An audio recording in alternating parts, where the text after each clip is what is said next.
la France domine tellement les États africains francophones que les ambassadeurs français se comportent en territoire conquis. Ils tiennent des propos peu diplomatiques, souvent offensants à l'égard des peuples et des États, et pensent qu'ils peuvent tout se permettre. Et donc si le Burkina a cru devoir prendre une telle disposition, c'est bien parce qu'il a constaté qu'il y a des propos, qu'il y a des actes, qu'il y a des agissements que l'ambassadeur de France au Burkina pose et qui sont incompatibles avec sa mission de représentant d'un État. Il n'y a pas de terrorisme au Burkina Faso, il n'y a que des guerres contre les dirigeants. C'est une affirmation quand même extrêmement grave et suffisamment grave pour justifier une prise de position de tout gouvernement responsable.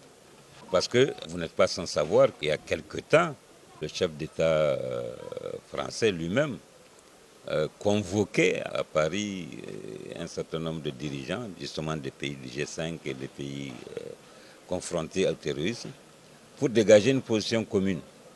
Alors si l'ambassadeur croit affirmer que ce n'est pas le cas, prenant à contre-pied les propos même de son chef d'État, c'est quand même assez grave. C'est une provocation pour le Burkina.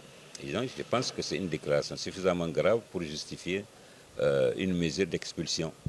Parce que ça veut dire qu'il s'ingère dans les affaires intérieures du Burkina.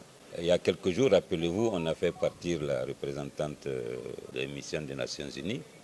C'est pour les mêmes raisons, ingérence dans les affaires intérieures, et de faire passer le Burkina pour un pays incertain. C'est-à-dire qu'ils veulent dire que la situation du Burkina est catastrophique, alors que le Burkina se trouve agressé par une bande de criminels qui se font passer pour des intégristes ou des islamistes.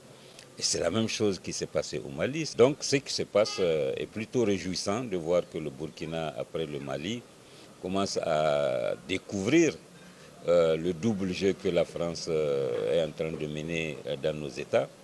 Tous les peuples qui veulent s'affirmer vont être obligés de poser les mêmes types de comportements. Parce que, comme je l'ai dit tantôt, 60 ans de néocolonialisme, ça suffit.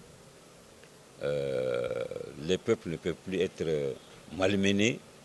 On ne peut plus servir de réservoir pour venir pomper les richesses et puis résoudre des problèmes ailleurs. Les peuples africains veulent être les maîtres de leur destin. Et donc, le comportement de la France, c'est un comportement que tous les peuples africains finiront par combattre. Parce que c'est inadmissible.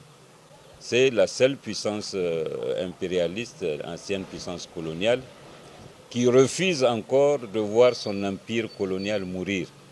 Donc oui, ce qui se passe au Burkina, ce qui s'est passé au Mali, se passeront dans tous les pays africains, parce que c'est une logique qui est dans le sens de l'histoire, parce que les peuples veulent accéder à leur souveraineté, ils veulent vivre avec leurs ressources, ils veulent ne pas dépendre de quelqu'un.